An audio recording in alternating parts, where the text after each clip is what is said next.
Welcome to the job site. We're glad to have you on board. You're about to hear all about our safety on the job, but first let me tell you a little bit about our job. So what we're going to be working on is the Sac State student housing. Grand total, it's a 14-acre site that's going to have 6 4-story buildings in it that'll house 1,100 beds for students currently going to Sac State, as well as one amenities building and one maintenance facility on site as well.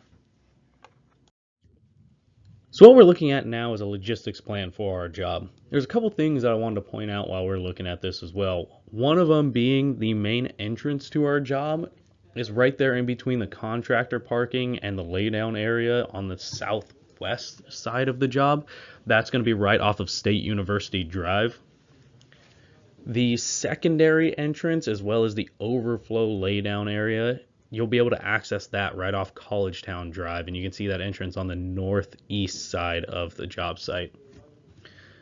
The other thing I wanted to talk about is while you are actually driving your car on our job site, the speed limit is going to be max 5 miles per hour. And once leaving the job site, it's really important that you make sure you do not track any dirt or mud into the street. In the event of a severe or life-threatening injury, make sure to call 911 first and then notify a SUNT employee, and then your own supervisor as well. If you are unsure if you need to call 911 or not for an injury, play it safe and go ahead and give 911 a call. If any of the following scenarios do happen, please notify your supervisor and then make sure to notify the SUNT employee as well. If any accident or injury occurs that requires on-site treatment, there is a first aid kit located on the job trailer for small injuries if that occurs. If any near miss of an accident that could have resulted in an injury, you need to make sure you let us know. Or any damage to equipment or property, and even if it is your own company's property, it needs to be reported. Also, any injury that requires medical attention or transportation to a hospital or minor emergency clinic needs to be reported. In the event of an evacuation of your work area, there's a few things I need you to make sure that you do. Stop working immediately, drop any tools you are holding, and then leave them behind. Walk quickly but safely to the designated meeting area.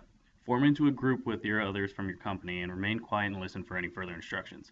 It's really important that you remember too that you do not leave the designated meeting area until instructed to do so.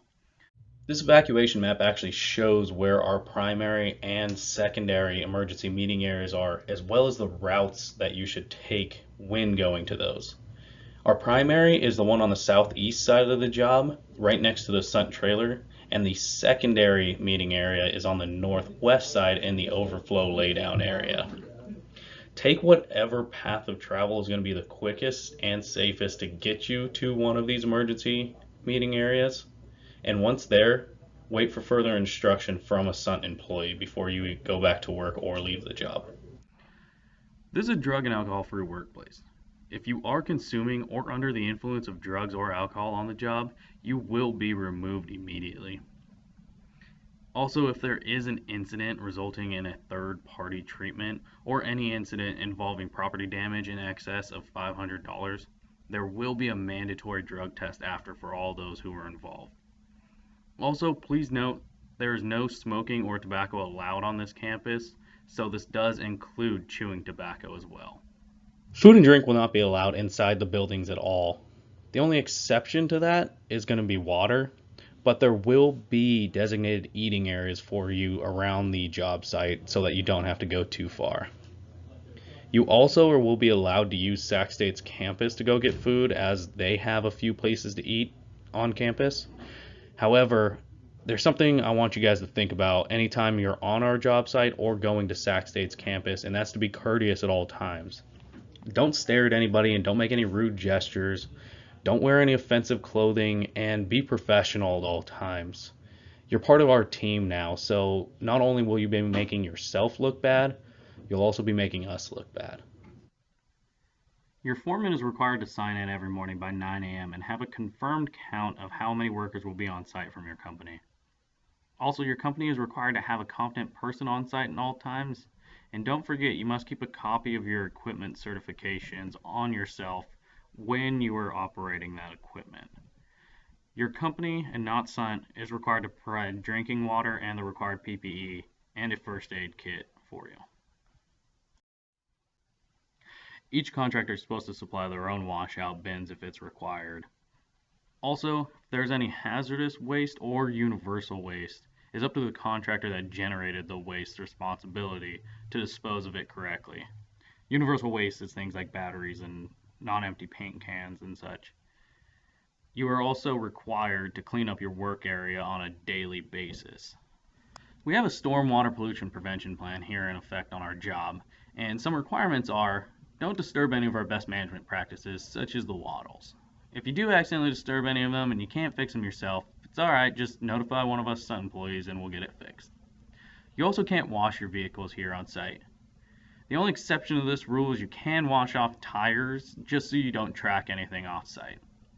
And for equipment that actually stays here on site, when it's not in use, it is required to be parked on plastic or in an area to contain anything that may leak off the equipment. Also, everyone on site is supposed to receive stormwater pollution prevention plan training from your employer on a quarterly basis. We do like to recognize crews that have been particularly safe on site, and occasionally we may even throw in barbecues, recognize that they are doing the extra to be safe on our site. One of the things we do too, though, is there's always an all-hands safety meeting at 7 a.m. every Monday, and this is where we'll announce if we're doing something like that.